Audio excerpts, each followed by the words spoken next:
السلام عليكم ورحمة الله وبركاته. الحمد لله رب العالمين والعاقبة للمتقين ولا عدوان إلا على الظالمين.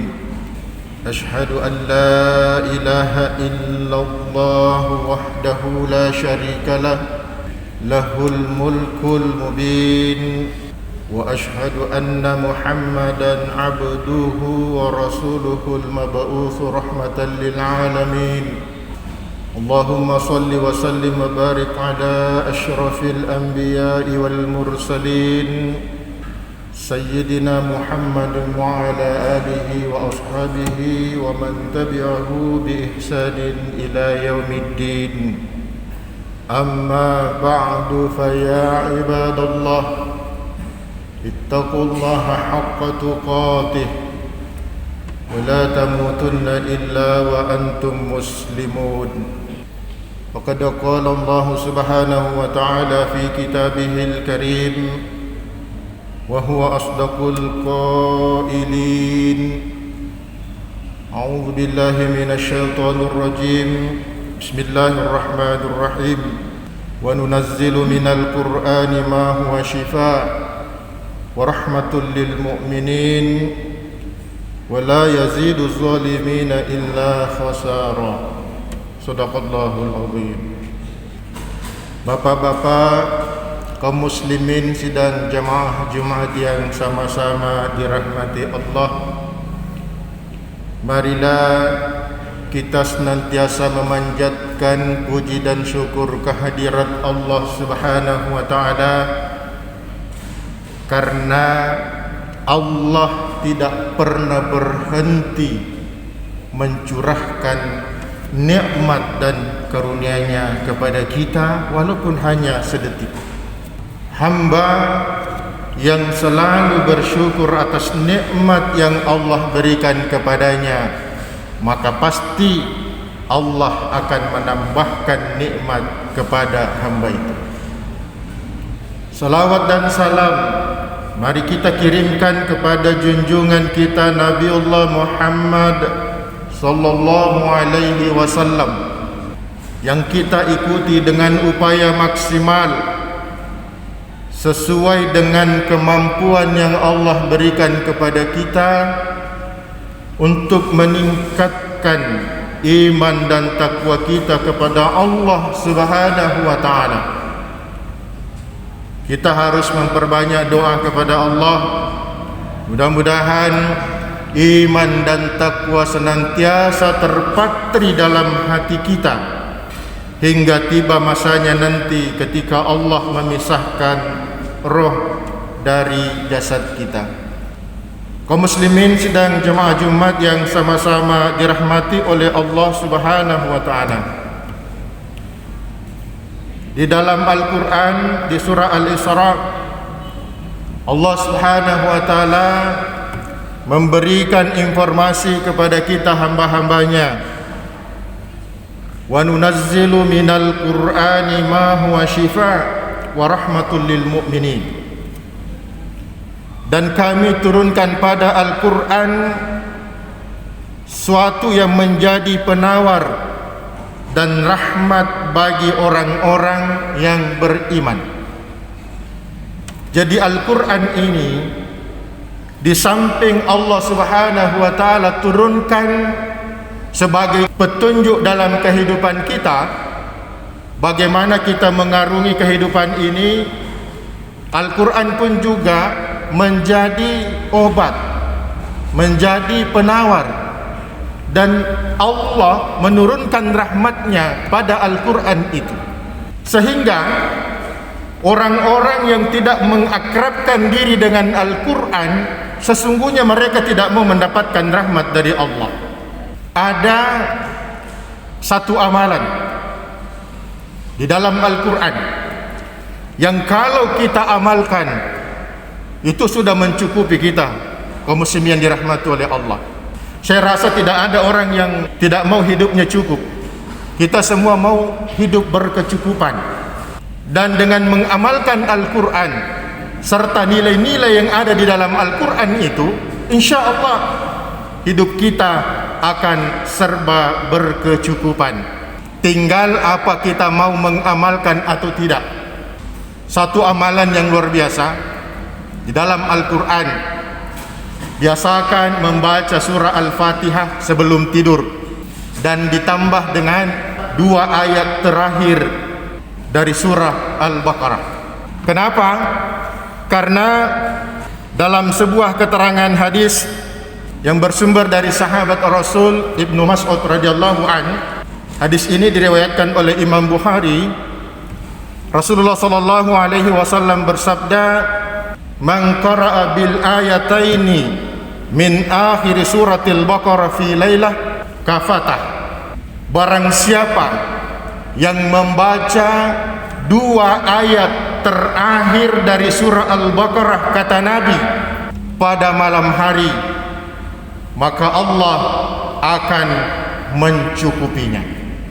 Kaum muslimin sedang jemaah Jumat yang sama-sama dirahmati oleh Allah Subhanahu wa taala, surah Al-Fatihah dan 2 ayat terakhir dari surah Al-Baqarah itu diberikan oleh Allah Subhanahu wa taala kepada Rasulullah sallallahu alaihi wasallam dan tidak pernah diberikan kepada Nabi sebelum Rasulullah Muhammad sallallahu alaihi wasallam.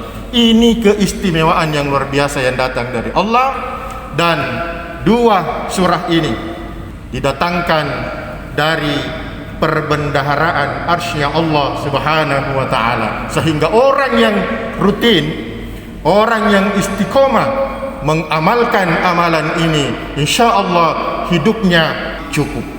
Apalagi kalau makna dan kandungan yang ada di dalamnya itu diamalkan dalam kehidupannya, maka kehidupannya akan lebih dari cukup. Kaum muslimin sidang jamaah Jumat yang sama-sama dirahmati oleh Allah Subhanahu wa taala, waktu yang kita butuhkan untuk membaca surah Al-Fatihah dan membaca 2 ayat terakhir dari surah Al-Baqarah itu tidak sampai 3 menit. Surah Al-Fatihah kan kita sudah hafal mati di luar kepala. Waktu yang 1 sampai 3 menit kita berikan kepada Allah Subhanahu wa taala untuk membaca surah Al-Fatihah dan 2 ayat terakhir surah Al-Baqarah. Waktu yang sangat singkat, manfaatnya sungguh amat sangat dahsyat. Makanya mulai sekarang jangan kita tinggalkan amalan ini. Sebelum tidur, mulai dari masuk maghrib sampai sebelum kita tidur, usahakan tidak melewatkan 2 surah ini. Surah Al-Fatihah dibaca lengkap dan 2 ayat terakhir surah Al-Baqarah sebelum kita terlelap tidur.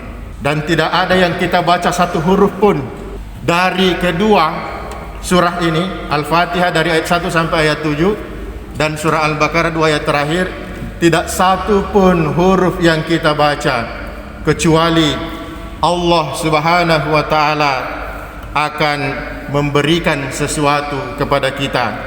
Hal ini dijelaskan di dalam sebuah riwayat yang diriwayatkan oleh Imam Muslim dan Imam Nasai, di mana Rasulullah sallallahu alaihi wasallam pernah didatangi oleh malaikat Jibril dan berbunyilah gemerincing, kemudian terbuka pintu langit, lalu malaikat Jibril menengadah ke langit. Lalu datanglah 1 malaikat yang diutus oleh Allah Subhanahu wa taala menyampaikan berita gembira kepada Rasulullah Muhammad sallallahu alaihi wasallam. Bergembiralah kamu dengan 2 cahaya yang telah diberikan kepadamu, yang tidak pernah diberikan kepada seorang nabi pun sebelummu, yaitu Fatihatul Kitab dan ayat-ayat terakhir surah Al-Baqarah. Tidak sekali-kali kamu membaca 1 huruf dari keduanya melainkan engkau diberinya.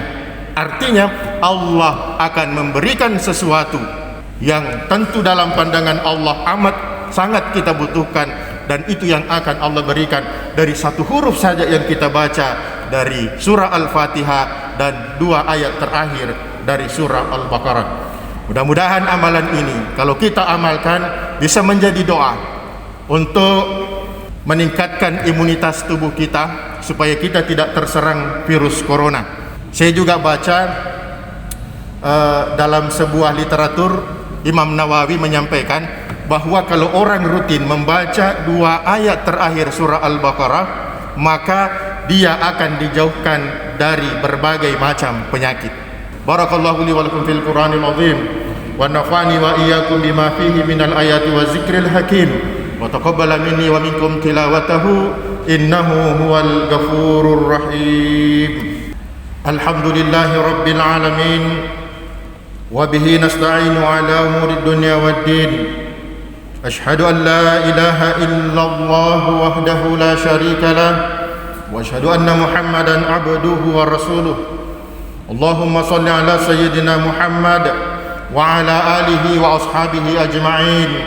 Amma ba'du, fa ya ibadallah, usikum wa iyaya bitaqwallah faqad fazal muttaqun. Wa'lamu anna Allah ta'ala shalla ala nabiyhi qadima wa qala ta'ala inna Allah wa malaikatahu yusalluna 'alan nabi ya ayyuhalladzina amanu sallu 'alaihi wa sallimu taslima. Allahumma ighfir lil muslimina wal muslimat wal mu'minina wal mu'minat al ahya'i minhum wal amwat innaka sami'un qaribun mujibud da'wat wa ya qadiyal hajat. Rabbana la tu'akhizna in nasina aw akhtana. Rabbana wa la tahmil 'alaina isran kama hamaltahu 'alal ladzina min qablina. Rabbana wa la tuhammilna ma la taqata lana bih wa'fu 'anna waghfir lana warhamna anta maulana fansurna 'alal qaumil kafirin.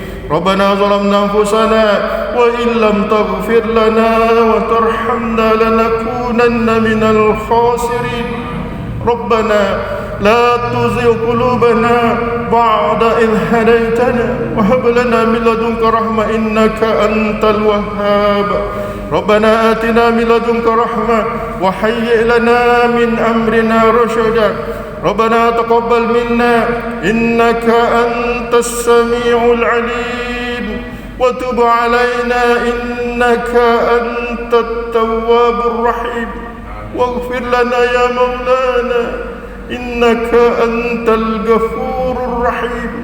Rabbana atina fid dunya hasanah wa fil akhirati hasanah wa qina adzaban nar. Ibadallah, innallaha ya'muru bil 'adli wal ihsani wa ita'i dzil qurba wa yanha 'anil fahsya'i wal munkar wal baghi ya'idukum la'allakum tadhakkarun. Wa la dzikrullahi akbar wallahu ya'lamu ma tasna'un.